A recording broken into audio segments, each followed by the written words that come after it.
My fellow Americans, oh boy, I love the sound of this phrase.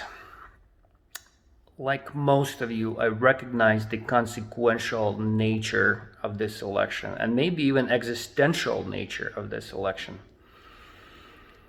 I also recognize that most of the people whom I know, and from what I hear, have already made up their minds and know the candidate that they're going to be casting their vote for. So this video is mostly for folks who are undecided.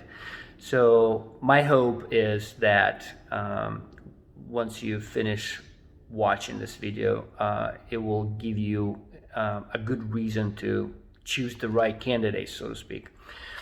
I want to preface with saying that I did not vote for Trump in the first election 4 years ago, and it would take half an hour to explain why, but in short, I felt a little bit conflicted the last time. So let's start with my story, I guess.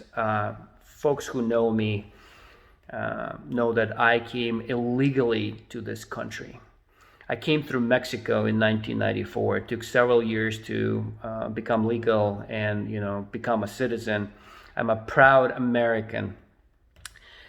And although I came illegally to the United States, I'm a stark supporter of the border that's not porous and tightly sealed. And I think it's in the interest of all of us, because there are a lot of bad people who want to do a lot of harm to us. And the only way to prevent it for any government, United States, Europe, anybody, is to have tightly sealed border. Having said that, I am still a proponent of open immigration. So I think we need people, we need workers, we need intellects. I can go for a long time explaining, folks whom we need in different jobs and so forth. But we need open immigration, and we need to simplify immigration laws and requirements and allow more people to come into this country.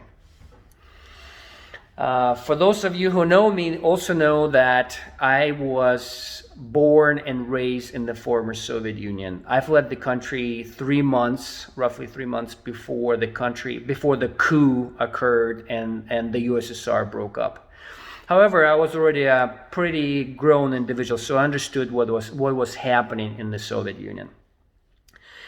And I must say that I'm a little bit concerned about the parallels between the former Soviet Union and the United States, namely how a few people in the government can use their power to enrich themselves and their families. That's exactly what was happening in the former Soviet Union. And the upper echelon of Communist Party took advantage of everyone else and enjoyed tremendous advantage over everyone else in the Soviet Union. So I don't want that to happen in this country, and I will vote for the candidate who will help, to prevent anything like this, from happening. In addition to that, I think we need terms in Senate. Again, a slightly unrelated topic, but we need terms in Senate. No one should be in Senate or Congress or anywhere for 47, 50 years and then building homes as public servants, which cost $6 million, right? This is, again, raises a big question mark in my mind. So on the related topic, I also wanted to vote for the candidate who will support the free economy and the capitalism.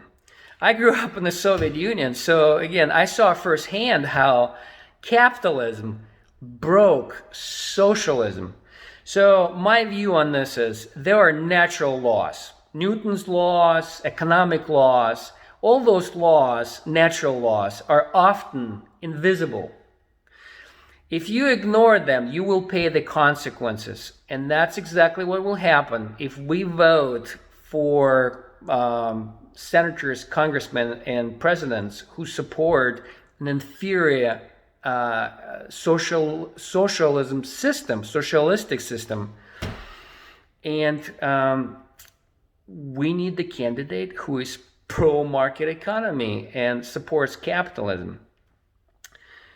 Next, I wanted to talk about gun laws.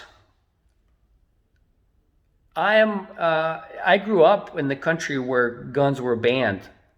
Even though the guns were banned, I knew several people during my youth who bought and traded illegal guns. So no one is going to stop circulation of illegal guns.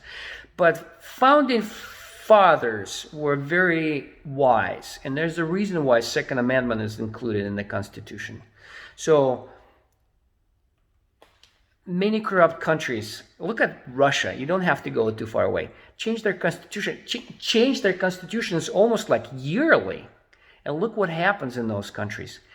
I want to make sure that the candidate that we vote for supports the Constitution and strict interpretation of the Constitution. When I was younger, I thought that you have to be progressive, break rules and change rules. Now, as I become older, I realize that we need to maintain and support and preserve those founding rules and amendments which made this country great. Country will not be greater if we start, chipping away on those great guiding principles which were put in place at the birth of this country. So we need somebody who supports that too. So I didn't tell you who I'm going to be voting for, but you probably understand. Also, I wanted to give you an offer. If you're still undecided, if you have questions, call me. I will be happy to answer any of your questions, elaborate on any points, and support, explain to you further my position and who I'm going to be voting for. If you're curious, again, I'm not too concerned to share that information with the public too. So go America, go vote, and let's make this country great or greater.